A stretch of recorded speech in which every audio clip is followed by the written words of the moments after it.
कालू एक बेहतरीन बावर्ची था। वो अपना काम बहुत मेहनत से करता था, पर फिर भी वो अपने सब घर वालों का पेट नहीं भर पा रहा था। ऐसा इसलिए था कि उसका ख़ानदान बड़ा था। उसकी एक बीवी और एक बच्चा था, और साथ ही साथ उसका एक भाई था। उसकी भी एक बीवी और बेटा था, लेकिन वो बहुत कामचोर था और वो कोई काम भी नहीं करता था। घर में कमाने वाला अकेला कालू ही था, और भूरा कौवा कोई भी काम नहीं करता था, और इसके बीवी बच्चों का ख्याल भी कालू ही रखता था। यहाँ पास ही एक ढाबा है, इसमें खाना बनाने के लिए किसी की ज़रूरत है। मैं इसके मालिक से आपकी बात कर लेता हूँ, आप वहाँ चले जाओ काम के लिए।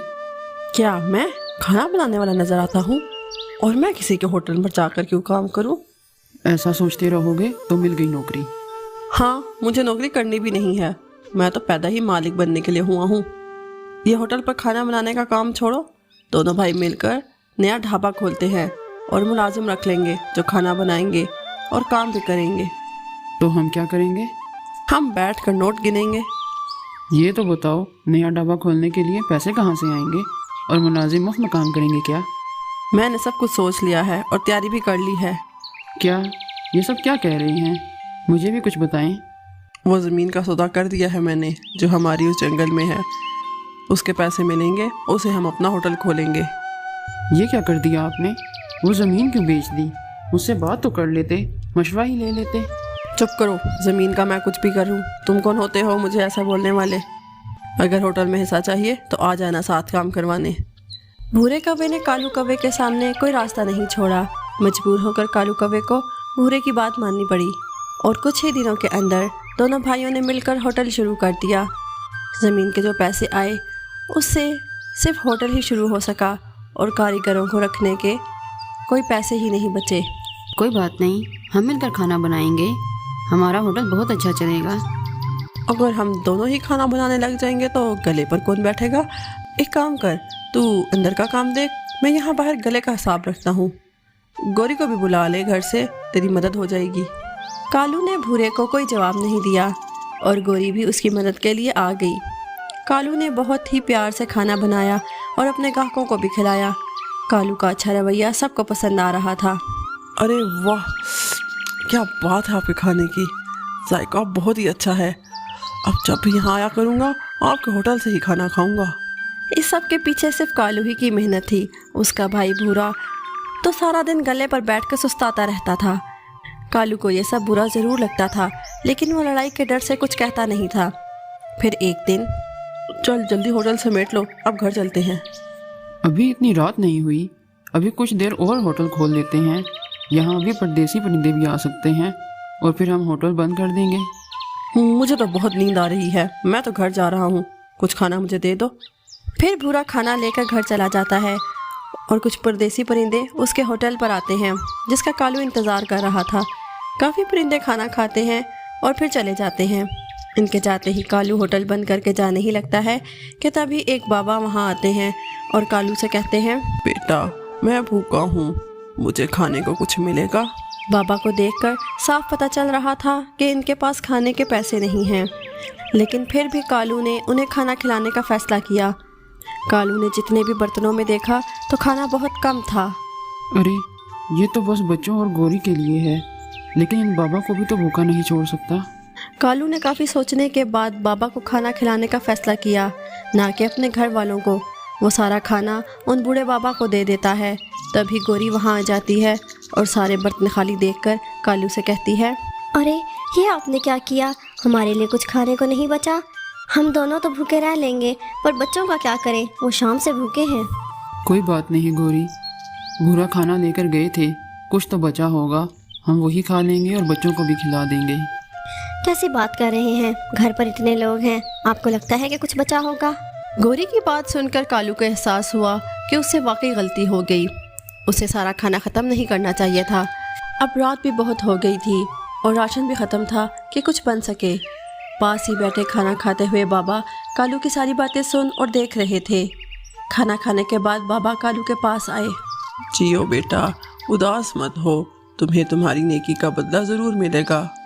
फिर बाबा ने कालू के बर्तन पर हाथ रखकर कुछ पढ़ा और कालू को भी पास आने को कहा।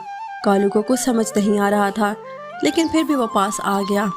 बेटा, तूने इतना हुआ पेट भरा है तो तुम्हारे बच्चे कैसे भूखे रह सकते हैं? इस बर्तन को खोलो। बाबा के कहने पर कालू ने बर्तन का ढक्कन खोला तो उसे यकीन नहीं आया, बर्तन खाने से भरा हुआ था। ये क्या जादू है? ये कोई जादू नहीं है बेटा, अब से ये बर्तन तुम्हारी बात मानेगा। तुम इस पर हाथ रखोगे, ये खुद ब खुद खाने से भर जाएगा, और जब तक तुम हाथ रख कर रोकोगे नहीं, इसके अंदर का खाना कभी ख़त्म नहीं होगा। आपने बहुत मदद की है।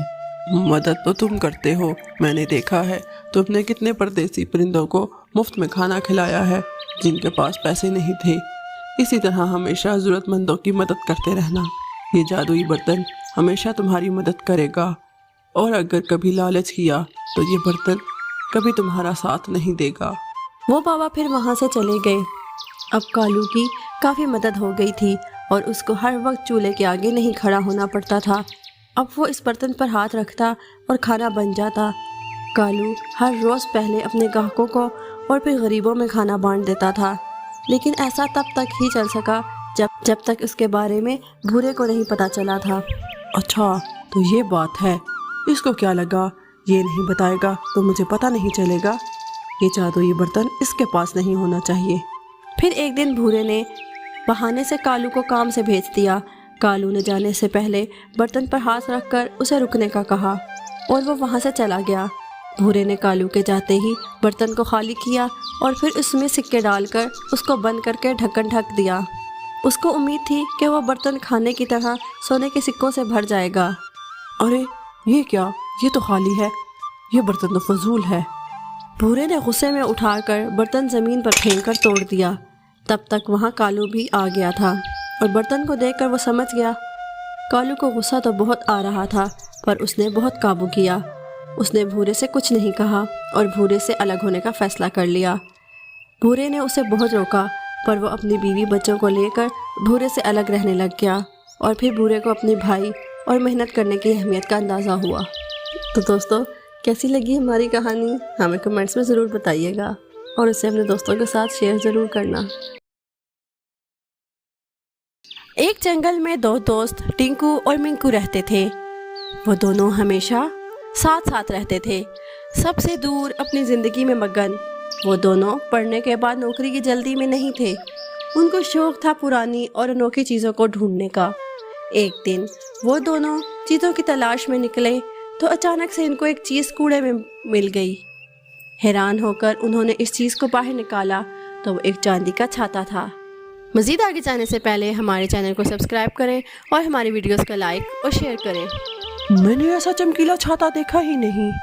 हाँ, मैंने भी नहीं देखा। चलो इसे खोलते हैं। अरे देखो, इस छाते को पूरा चांदी का है, ये कितना खूबसूरत है। ओह, मुझे किसने जगाया? भाई, तूने किसी की आवाज़ सुनी क्या? हाँ भाई, लगता है हमने यहाँ पर किसी की नींद खराब की है। वैसे यहाँ पर रहेगा कौन? क्यों नहीं रहेगा, मैं तो यही हूँ। वो ये दोनों देख रहे थे कि ये आवाज़ कहाँ से आ रही थी। इधर उधर देखना बंद करो, इधर देखो, मैं छतरी हूँ। ये तो जादू है। तुमने कभी ऐसा बोलता हुआ छाता देखा है? अरे हाँ भाई, ये तो जादू हो गया। मैं हूँ छतरी, जो भी मुझे खोलेगा मैं उसकी बात सुनूंगी, मगर अगर कोई मुझे अपने फ़ायदे के लिए इस्तेमाल करेगा तो मैं उसे सज़ा दूंगी। अच्छा, हम जो मांगे वो आप करोगे? चलो हम एक बार आजमा लेते हैं। टिंकू ने आसपास देखा तो उसे एक फ़कीर नज़र आया जो खाना मांग रहा था। छतरी मैडम, आप इस फकीर को देख रही हैं, क्या आप इसको खाना दे सकती हो? ऐसा बोलते ही उस फकीर के हाथ में खाना आ जाता है। वो दोनों ये जादू देखकर हैरान हो गए। वाह, अब से मैं इसका इस्तेमाल करके अपनी ख्वाहिश पूरी कर सकता हूँ। दोनों ने छतरी को साथ लिया और टिंकू के घर के पीछे छुपा दिया। अगली सुबह टिंकू के वालिदैन उससे बात करते हैं। टिंकू बेटा, क्या सोचा है? अब नौकरी के लिए कहीं पर देखा है? नहीं बाबा, मेरी रिसर्च अब ख़त्म हुई है और मेरे पास एक आइडिया है। जो भी पुरानी चीज़ें मैंने आज तक जमा की हैं ना, मैं इनके साथ एक म्यूज़ियम खोलूँगा। म्यूज़ियम? म्यूज़ियम से तुमको क्या फ़ायदा होगा? पैसे कैसे कमाओगे? म्यूज़ियम में जाने के लिए टिकट रखूँगा, वही मेरी कमाई होगी बाबा। टिंकू के माँ बाप को उसका आइडिया पसंद आया और उन्होंने उसे कामयाबी की दुआ दी। दूसरी तरफ मिंकू के वालिदैन भी उससे बात करना चाह रहे थे, पर मिंकू ने उनकी तरफ ध्यान ही नहीं दिया। मिंकू अपने घर से निकला और टिंकू की तरफ आया। दोनों फौरन टिंकू के घर के पीछे गए। उन्होंने छतरी को वहाँ से निकाला। भाई टिंकू, इस छतरी सबसे पहले उठाया किसने था? तुमने? और इसे खोला किसने था? तुमने खोला था। तो ये छतरी किसकी होनी चाहिए? मेरी। ये क्या बोल रहे हो तुम? उसको मैं तुम्हारे साथ क्यों बांटूं? इसे तो मैं सिर्फ अपने लिए इस्तेमाल करूंगा। इसका फ़ायदा तुम्हें क्यों हो? इसे तो मैं अपने पास रखूंगा। यार, जब हमें ये छाता मिला तो हम साथ थे ना। अरे भाई, हम साथ बड़े हुए हैं और अब तुम ऐसी बातें कर रहे हो, मुझे धोखा दे रहे हो। कुछ भी बोल लो, ये छतरी सिर्फ मेरी है। ये कहते ही मिंकू ने वो छतरी खोली। छतरी जैसे ही खुली, वो मिंकू के हाथ से खुद निकलकर टिंकू के हाथ में चली गई। मैं सिर्फ टिंकू की बात सुनूंगी, क्योंकि ये ईमानदार है, तुम्हारी तरह धोखेबाज नहीं। और तुम्हारे जैसे धोखेबाज के साथ मैं नहीं रहूंगी। मुझे लगा तू मेरा सच्चा दोस्त है। मिंकू, मुझे यकीन नहीं हो रहा कि तुमने मुझे धोखा दिया है। मिंकू को समझ नहीं आया कि वो क्या करे। ना उसके पास छतरी थी, ना उसका दोस्त। उसे छतरी को खींचने की कोशिश की, पर वो छतरी उसके हाथ ना आई। छतरी ने मिंकू को इतना डराया कि आखिर में उसने हार मान ली और वहाँ से भाग गया। टिंकू ने जैसे अपने वालिदैन को कहा था कि वो म्यूज़ियम खोलेगा, उसने म्यूज़ियम खोल लिया। सारी चीज़ों को बहुत खूबसूरती से रखा कि देखने के लिए ज़रूर आएँ। टिंकू की सोच के मुताबिक बहुत से लोग वहाँ आने लगे। टिंकू अच्छे से पैसे कमाने लगा, पर टिंकू वहाँ पर रुका नहीं। जादुई छतरी की वजह से वो मुख्तलिफ जगहों पर गया ताकि वो अपने म्यूज़ियम के लिए और चीज़ें भी ला सके। टिंकू खुशहाल ज़िंदगी गुजारने लगा। मिंकू ने अपने दोस्त को धोखा दिया। वो कुछ भी नहीं कर सका और अपने वालिदैन पर बोझ बनकर बैठ गया। मज़ीद अच्छी स्टोरीज़ के लिए हमारे चैनल को सब्सक्राइब कर दें और साथ दिए गए बेल आइकन को भी प्रेस कर दें, ताकि हमारी आने वाली हर नई स्टोरी आप तक सबसे पहले पहुंच सके। और साथ ही साथ हमारी वीडियोस को लाइक और अपने फ्रेंड्स और फैमिली के साथ शेयर कर दें। Thanks for watching.